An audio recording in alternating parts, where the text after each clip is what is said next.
Excuse me, నా పేరు Paul Brampton. నేను జర్మనీ నుంచి వచ్చాను. భారతీయ ఆధ్యాత్మికత గురించి రీసెర్చ్ చేస్తున్నాను. అందులో భాగంగా స్వామివారిని కలవడానికి వచ్చాను. స్వామివారు ఉన్నారా? అయ్యా, స్వామివారు భోజనం చేస్తున్నారు. మీకు మధ్యాహ్నం వేళ అయింది, మీరు భోజనానికి వెళ్ళారు. కాస్త సమయం పట్టేట్టుగా ఉంది, కాబట్టి మీరు భోజనం చేసుకుంటే మంచిది.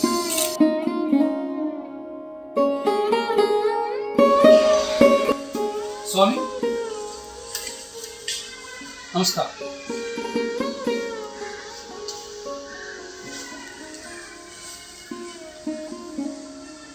స్వామి, నేను విదేశీయుడిని.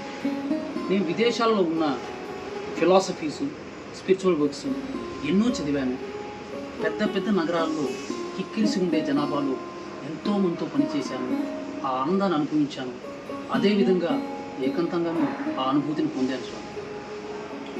విదేశాలలో ఉన్న ఎన్నో మంది జ్ఞానాన్ని ప్రశ్నించాను. ఇప్పుడు ఈ దేశానికి వచ్చాను. నాకు జ్ఞానం కావాలి. స్వామి, నేను ఎన్నో ఫిలాసఫీస్ విన్నాను. ఆ ఫిలాసఫీలో దాగి ఉన్న వెనక ఉన్న సైంటిఫిక్ ఎవిడెన్సెస్ నా దగ్గర ఎన్నో కుప్పలుగా పడి ఉన్నాయి. అవన్నీ చూసి అలసిపోయాను స్వామి. అది నాకు నేనుగా నిరూపించుకోవాలన్నది నా సంకల్పం. మీరు క్షమిస్తారంటే ఒక్క మాట, నాకు మతం ఉంటే నమ్మకం లేదు. మన భౌతిక శరీరానికి మించింది ఏదైనా ఉందా? ఒకవేళ ఉంటే అది నాకు నేనుగా ఎలా తెలుసుకోవాలి? స్వామి, నేను విదేశీ జ్ఞానులు ఎంతోమంది చెప్పలేని విషయాలెన్నో ఈ దేశ కొంతమంది మహిళలు చెప్తారని విన్నాను. అది నిజమేనా?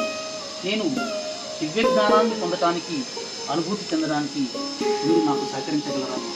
లేకపోతే దేశమంతా ఘమేనా?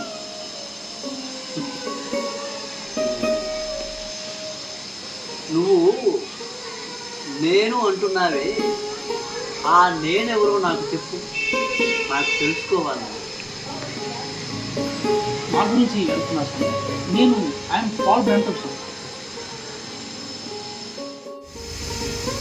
ఏమిటి అర్థం కాలేదా? ఒక్కసారి మళ్ళీ ఆలోచించి చూడు. అయితే అతనెవరో నీకు తెలుసా? స్వామి, నేను పుట్టినప్పటి నుంచి నాకు నేను తెలుసు స్వామి. కానీ అది శరీరం మాత్రమే కదా. మళ్ళీ అడుగుతున్నాను, నువ్వెవరు?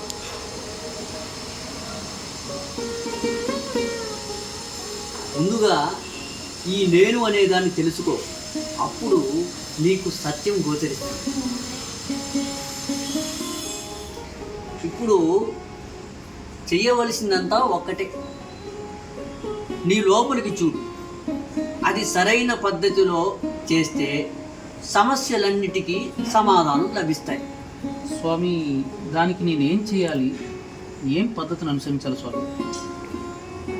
ఈ నేను సహజ ప్రకృతి గురించి గాఢమైన చింతన ద్వారాను, నిరంతరం ధ్యానం ద్వారాను సత్యాన్ని కనుక్కోవచ్చు. ఇది వరకు తరచూ నేను సత్యాన్వేషణ కోసం ధ్యానం చేసేవాడిని, కానీ ఫలితమిచ్చే సూచనలు కనబడటం లేదు స్వామి. ఫలితం ఇవ్వలేదని ఎందుకు అనుకుంటున్నావు?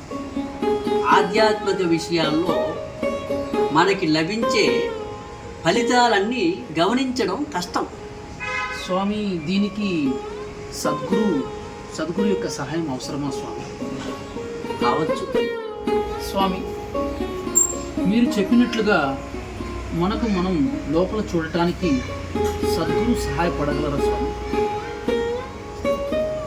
ఈ అన్వేషణకి అవసరమైనవన్నీ గురువు వద్ద లభిస్తాయి. కానీ స్వయానుభవంతో మాత్రమే అంతర్గతమైన ఈ నేనుని దర్శించగలరు. స్వామి, గురువు గారి సహాయంతో సత్యాన్ని దర్శించడానికి ఎంత సమయం పట్టవచ్చు? అది సాధకుడి మనస్సు పరిపక్వత మీద ఆధారపడి ఉంటుంది. మందు గుండు క్షణంలో అంటుకుంటుంది, అదే బొగ్గు రాజుకుంటే చాలా సమయం పడుతుంది కదా. త్వరలోనే నువ్వు సత్యాన్ని తెలుసుకోగలవు.